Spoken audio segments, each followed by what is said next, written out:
Hello, I'm Ken Cutbush. I'm an orthopaedic surgeon. I work in Brisbane as a shoulder surgeon. I'd like to talk about total shoulder replacements. In particular, I'd like to talk about the difference between a reverse total shoulder replacement and an anatomic or conventional total shoulder replacement. This is a question that I often get asked by patients. An anatomic or a conventional total shoulder replacement looks pretty much like a normal shoulder in the overall way it looks.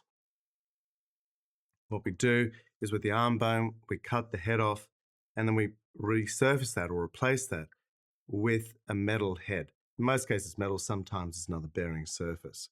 So it looks like this.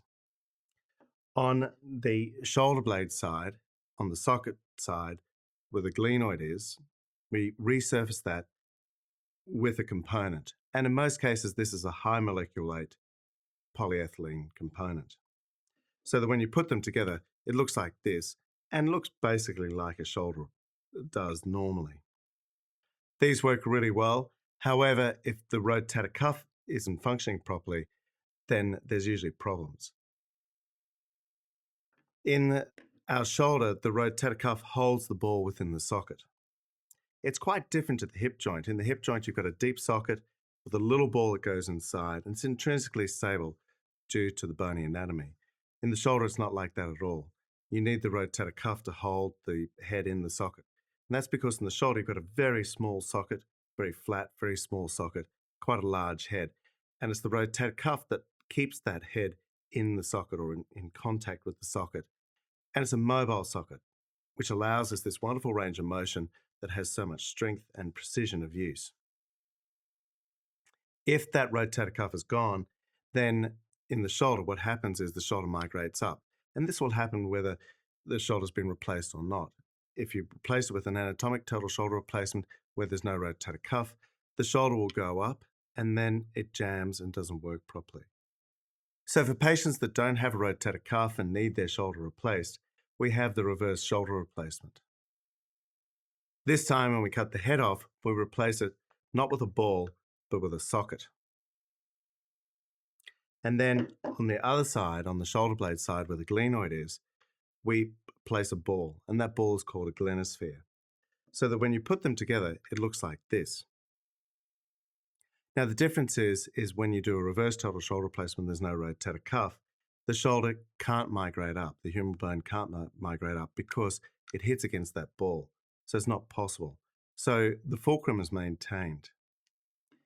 In the shoulder, it's the deltoid that's the most important prime mover of the shoulder joint. And the deltoid can lift the arm up in the front, up to the side, and up to the back. It can even externally rotate the arm when the posterior deltoid is working. So that a reverse is still able to function because you've got the deltoid working, and the deltoid can work effectively because the fulcrum is now maintained because the shoulder is not riding up without the rotator cuff. The reverse shoulder replacement is a very effective replacement. Many patients ask me what the range of motion will be, and we've come a long way with the reverse total shoulder replacement. In my experience, most patients will get close to a full range of motion, certainly with abduction and external rotation. Internal rotation is putting your arm round behind your back, is the one part of the range of motion in the shoulder that is still not perfectly produced with the reverse total shoulder replacement. Many patients these days will get their internal rotation, but it's sometimes they don't get it. Admittedly, with an anatomic total shoulder replacement, patients don't necessarily get their internal rotation either, but it's a particular feature of the reverse shoulder replacement that the internal rotation, placing the arm around behind the back, can be a little bit difficult to achieve after the surgery. Many patients ask me about the reverse and whether it lasts a long time. The reverse is not the poor man's shoulder replacement. In Australia, more reverse total shoulder replacements are put in than anatomic total shoulder replacements. And in our Australian shoulder registry, we're seeing the reverse total shoulder replacements actually last longer than the other options. In the Australian shoulder registry, nothing outperforms a reverse total shoulder replacement, including a resurfacing, a hemiarthroplasty or a half replacement, or an anatomic total shoulder replacement. The reverse total shoulder replacements are living and lasting longer and staying in for longer without needing to be revised. These days, a total shoulder replacement, particularly a reverse total shoulder replacement, really we could expect it to last 20 years. I hope that's given you some background around the reverse total shoulder replacement and the difference between a reverse and anatomic or conventional total shoulder replacement.